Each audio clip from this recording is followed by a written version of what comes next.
Hello students, in this video I am going to explain limitations of VBT, valence bond theory, and the new theory that is proposed called as the CFT, crystal field theory.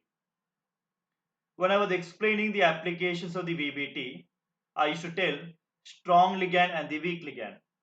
Actually, in case of VBT, the theory does not tell anything about the strong ligand and the weak ligand, but that concept was required to understand why the electron pairing takes place.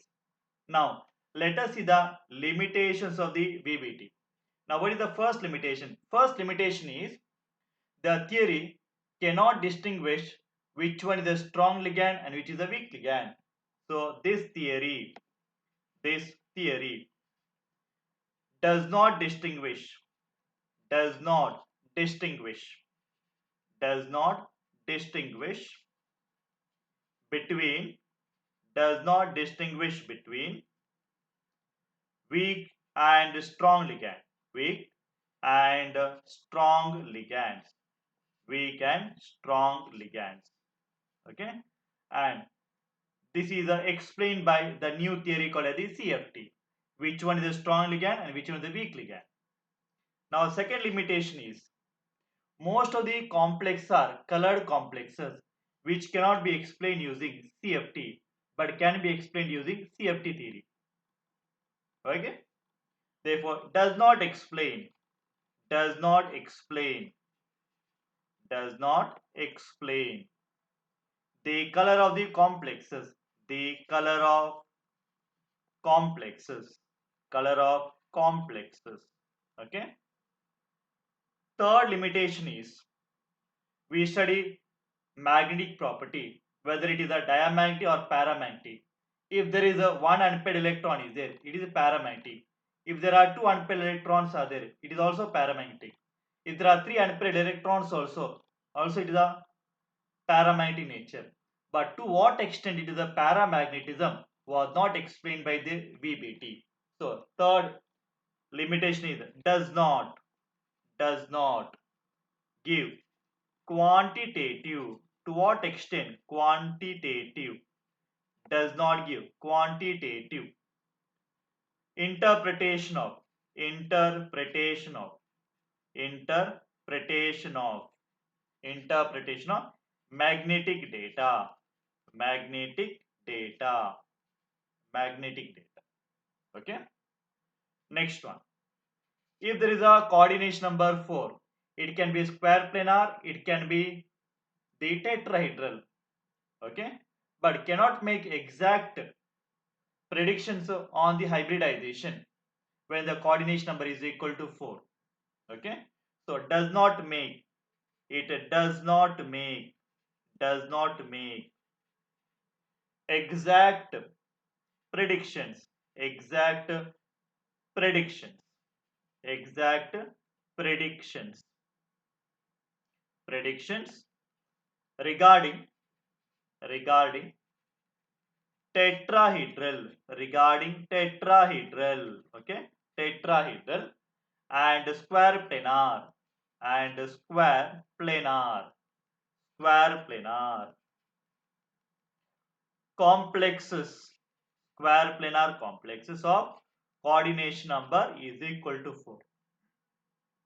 Okay, so these are the limitations of the VBT, and these limitations can be explained using CFT theory, right?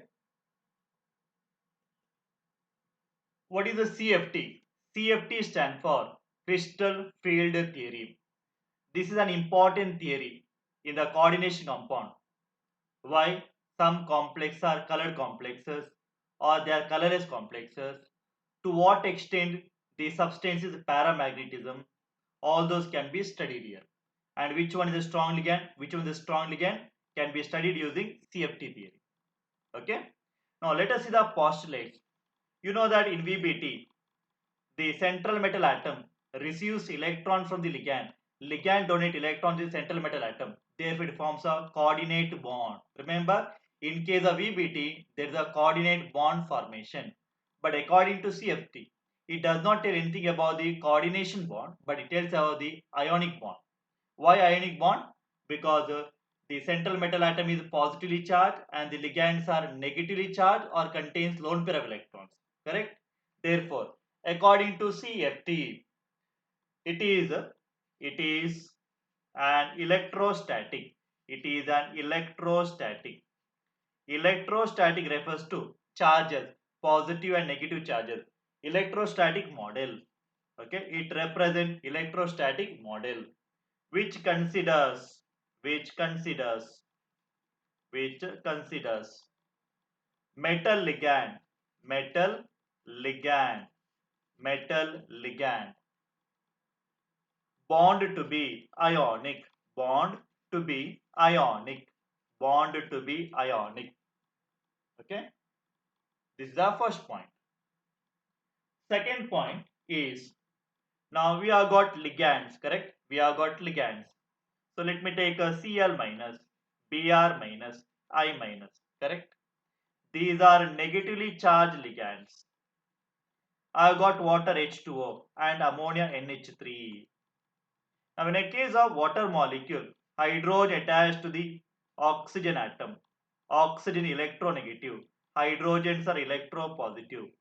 Suppose I want to represent, okay, this molecule. There are two charges here, plus and minus. Therefore, this ligand has got dipole. Okay. So ligands are treated as point charges, either negatively charged or it can be positively charged. Okay. Or they are the dipoles in the case of the neutral molecule. These are the neutral molecules. So this is the second postulate. What is second postulate? The ligands are treated as the ligands are treated as the ligands are treated as the ligands are treated as point charges. They are the point charges. They are the point charges in case of anions. In case of anions. In case of anions. Okay. Or dipoles. Or dipoles. Or dipoles. In case of neutral. In case of neutral. In case of neutral molecules. Neutral molecules like ammonia and water. Okay. So this is our second postulate. Next postulate. Third postulate. Now what is the third postulate? You know that these are negatively charged or contains lone pair of electron. Okay. Electrons are present. When I say electrons are present, electric charge, electric field is produced. Okay. So central metal atom is present. The central metal atom is present. Metal atom is present. The central metal atom is present in the electric field. In the electric field. Electric field. That means central metal atom is surrounded by the ligand. Ligand exert the electric field. Okay. So electric field is caused by what? Caused by the ligand. Electric field caused by the ligands. Caused by the ligands.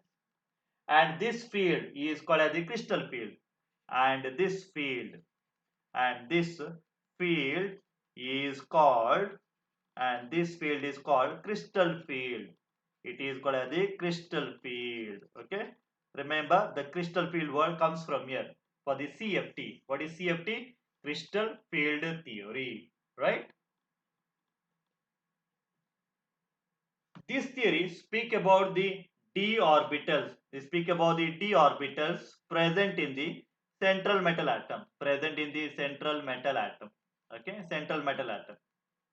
Whenever this metal is free without the ligands, okay, without the ligand, we have got 5 types of d orbitals, correct? They are dxy, dyz, dzx, correct? Then dx square minus y square and dz square, correct? Altogether 5 types of d orbitals are there, right? All the 5 types of d orbitals have got equal energy. When they are equal energy, they are called as the degenerate d orbital, and they have got same energy only in the absence of the ligand. But when ligand approaches the d orbital, they will not have the same energy. So fourth postulate is that in case of isolated, in case of isolated, in case of isolated gaseous metal ions, gaseous metal ions, gaseous metal ions, all five d orbitals, all five d orbitals have equal energy, or all five d orbitals have equal energy or same energy. Okay, same energy, equal or same energy, equal energy or same energy. Okay, therefore they are called as the degenerate d orbital. So they are called as the degenerate, they are called as the degenerate d orbitals, degenerated d orbitals. So it speaks only about the d orbitals, not about the s orbital, not about the p orbital. This you have to remember, and this is very important criteria to understand which one is the strong ligand, which one is the weak ligand, and why the colors are observed. Okay, now next point, the last point about the again d orbitals. Now what will happen before forming the complex? All the d orbitals have got same energy. Now the ligand comes. When the ligand approaches the central metal atom, okay, what will happen? They will lose their degeneracy. That means they will have different types of energies, not the same energies. Okay, so degeneracy is lost in the presence of the ligand, and that is the last point here. Okay, while forming complex, while forming complex, while forming complex, while forming complex ion under the influence of, under the influence of, under the influence of ligand field, ligand field, that is a crystal field, ligand field, the degenerate, the degenerate, okay, the degenerate d orbitals, the degenerate d orbitals will have different energies, or they will have two sets of different energies, and we call them as the splitting of the energies or splitting of the d orbitals. So d orbitals split into, d orbitals split into, d orbitals split into two sets, two sets, okay, two sets having having different energies, having different energies, having different energies, having different energies. And this splitting is called as the crystal field splitting. This splitting is called, this splitting is called crystal field splitting. Crystal field splitting. Okay, crystal field splitting. Right? So these are the postulates of the crystal field theory. So in this video, we have studied the limitations of the VBT and the postulates of the crystal field theory. Thank you for watching.